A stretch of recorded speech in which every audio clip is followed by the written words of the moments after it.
My fellow citizens, I stand here today humbled by the task before us,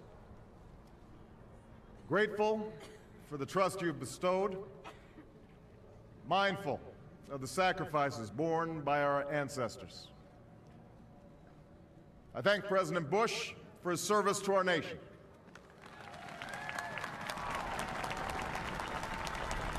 As well as the generosity and cooperation he has shown throughout this transition. 44 Americans have now taken the presidential oath. The words have been spoken during rising tides of prosperity and the still waters of peace. Yet, every so often, the oath is taken amidst gathering clouds and raging storms. At these moments, America has carried on not simply because of the skill or vision of those in high office, but because we, the people, have remained faithful to the ideals of our forebears and true to our founding documents. So it has been, so it must be with this generation of Americans. That we are in the midst of crisis is now well understood. Our nation is at war against a far-reaching network of violence and hatred. Our economy is badly weakened, a consequence of greed and irresponsibility on the part of some, but also our collective failure to make hard choices and prepare the nation for a new age. Homes have been lost, jobs shed, businesses shuttered. Our health care is too costly, our schools fail too many, and each day brings further evidence that the ways we use energy strengthen our adversaries and threaten our planet. These are the indicators of crisis, subject to data and statistics. Less measurable, but no less profound, is a sapping of confidence across our land. A nagging fear that America's decline is inevitable, that the next generation must lower its sights. Today, I say to you that the challenges we face are real. They are serious and they are many. They will not be met easily or in a short span of time. But know this, America, they will be met.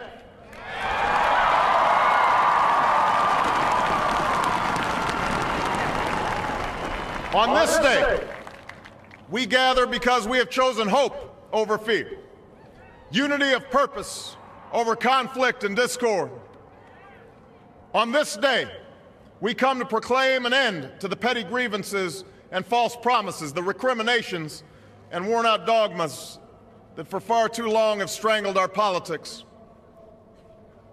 We remain a young nation, but in the words of Scripture, the time has come to set aside childish things.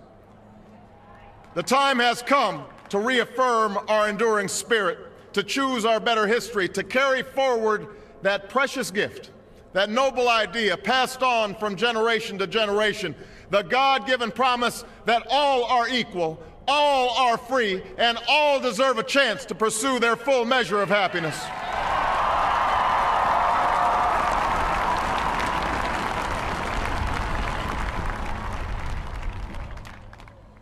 In reaffirming the greatness of our nation, we understand that greatness is never a given.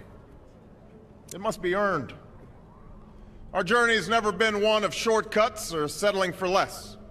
It has not been the path for the faint-hearted, for those who prefer leisure over work or seek only the pleasures of riches and fame.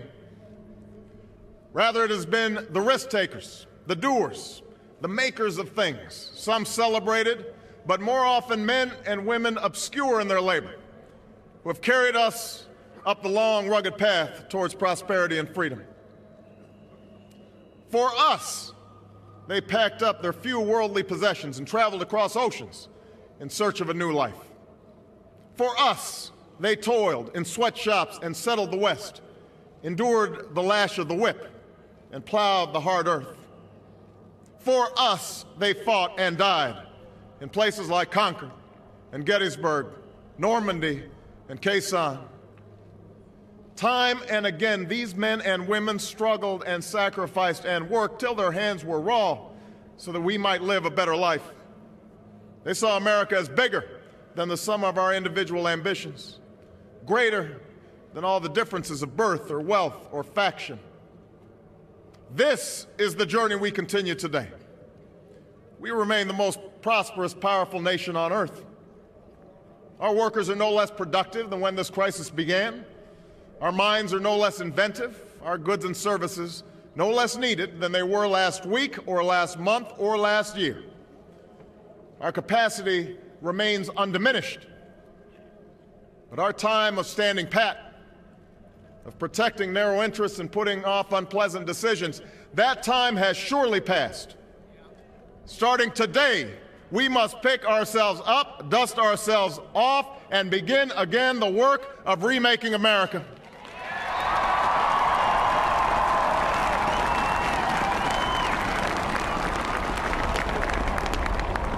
For everywhere we look, there is work to be done.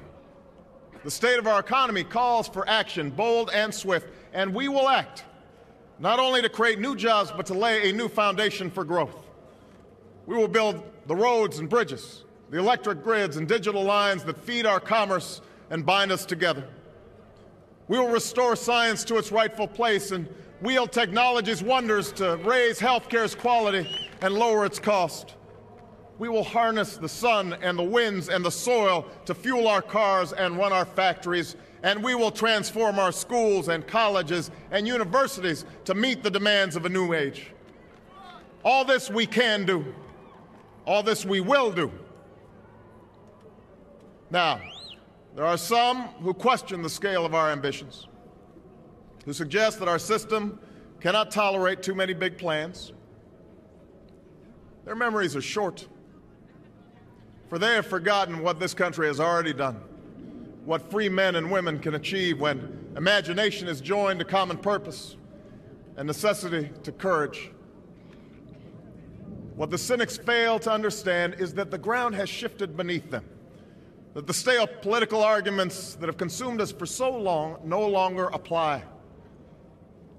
The question we ask today is not whether our government is too big or too small, but whether it works, whether it helps families find jobs at a decent wage, care they can afford, a retirement that is dignified. Where the answer is yes, we intend to move forward. Where the answer is no, programs will end. And those of us who manage the public's dollars will be held to account to spend wisely, reform bad habits, and do our business in the light of day, because only then can we restore the vital trust between a people and their government. Nor is the question before us whether the market is a force for good or ill. Its power to generate wealth and expand freedom is unmatched.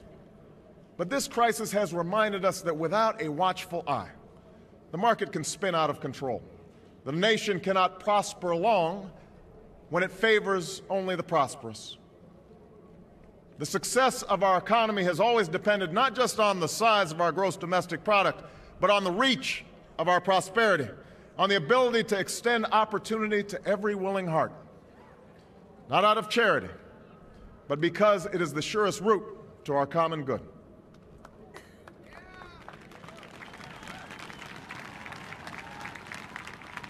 As for our common defense, we reject as false the choice between our safety and our ideals. Our founding fathers, faced with perils that we can scarcely imagine, drafted a charter to assure the rule of law and the rights of man, a charter expanded by the blood of generations. Those ideals still light the world, and we will not give them up for expedience sake. And so, to all the other peoples and governments who are watching today, from the grandest capitals to the small village where my father was born, know that America is a friend of each nation and every man, woman, and child who seeks a future of peace and dignity, and we are ready to lead once more.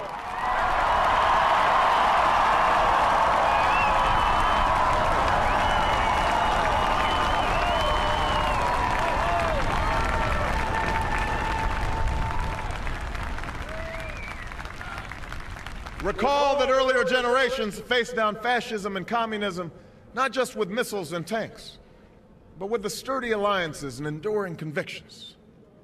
They understood that our power alone cannot protect us, nor does it entitle us to do as we please.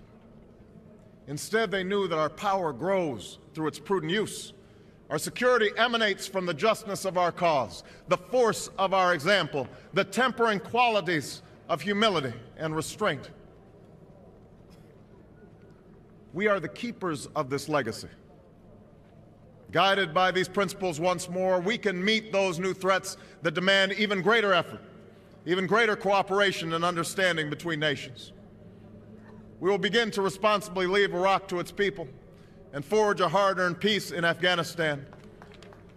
With old friends and former foes, we will work tirelessly to lessen the nuclear threat and roll back the specter of a warming planet. We will not apologize for our way of life, nor will we waver in its defense.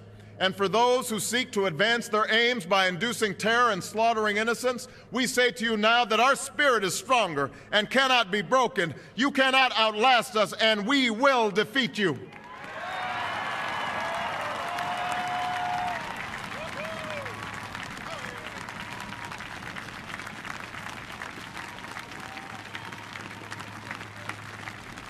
For we know that our patchwork heritage is a strength, not a weakness.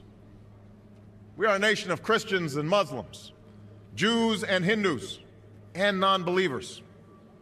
We are shaped by every language and culture, drawn from every end of this earth. And because we have tasted the bitter swill of civil war and segregation and emerged from that dark chapter stronger and more united, we cannot help but believe that the old hatreds shall someday pass, that the lines of tribes shall soon dissolve, that as the world grows smaller, our common humanity shall reveal itself, and that America must play its role in ushering in a new era of peace.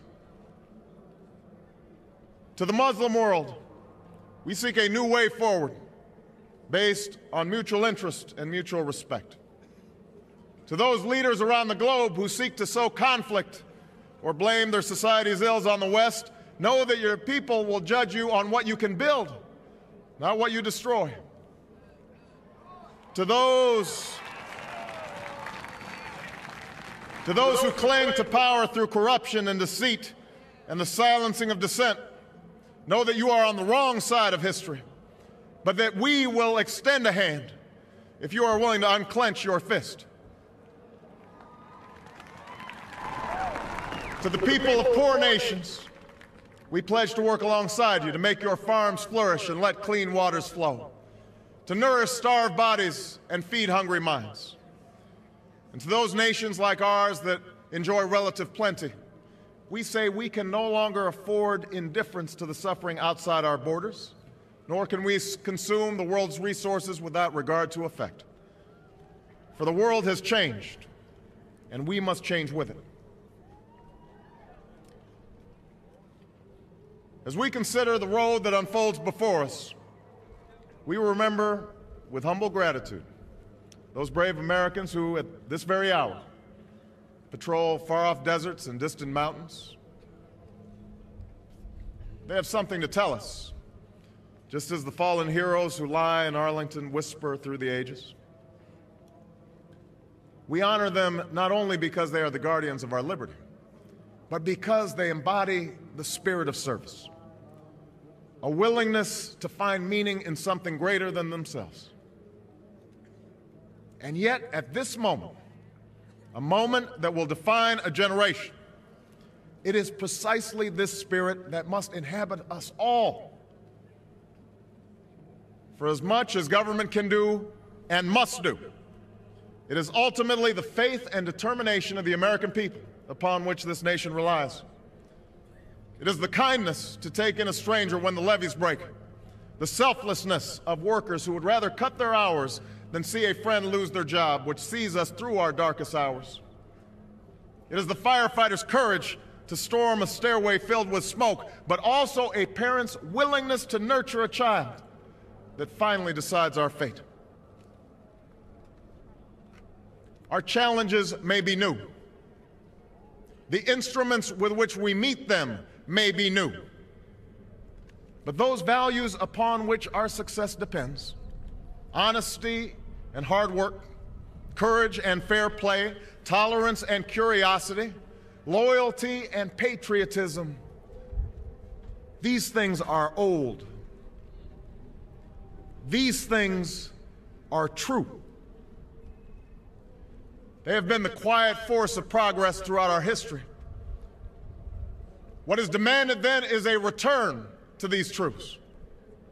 What is required of us now is a new era of responsibility, a recognition on the part of every American that we have duties to ourselves, our nation, and the world, duties that we do not grudgingly accept, but rather seize gladly, firm in the knowledge that there is nothing so satisfying to the spirit, so defining of our character, than giving our all to a difficult task.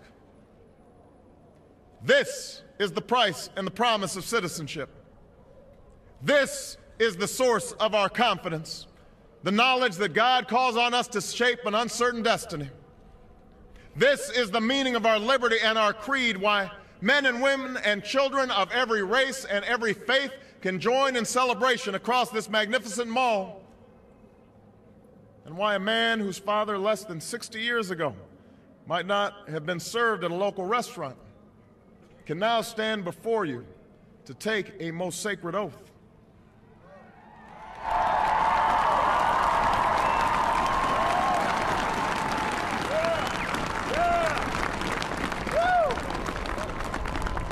So let us mark this day with remembrance of who we are and how far we have traveled. In the year of America's birth, in the coldest of months, a small band of patriots huddled by dying campfires on the shores of an icy river. The capital was abandoned. The enemy was advancing. The snow was stained with blood. At a moment when the outcome of our revolution was most in doubt, the father of our nation ordered these words be read to the people. Let it be told to the future world that in the depth of winter, when nothing but hope and virtue could survive, that the city and the country, alarmed at one common danger, came forth to meet it. America, in the face of our common dangers, in this winter of our hardship, let us remember these timeless words. With hope and virtue, let us brave once more the icy currents and endure what storms may come. Let it be said by our children's children that when we were tested, we refused to let this journey end, that we did not turn back nor did we falter. And with eyes fixed on the horizon and God's grace upon us, we carried forth that great gift of freedom and delivered it safely to future generations. Thank you. God bless you. And God bless the United States of America.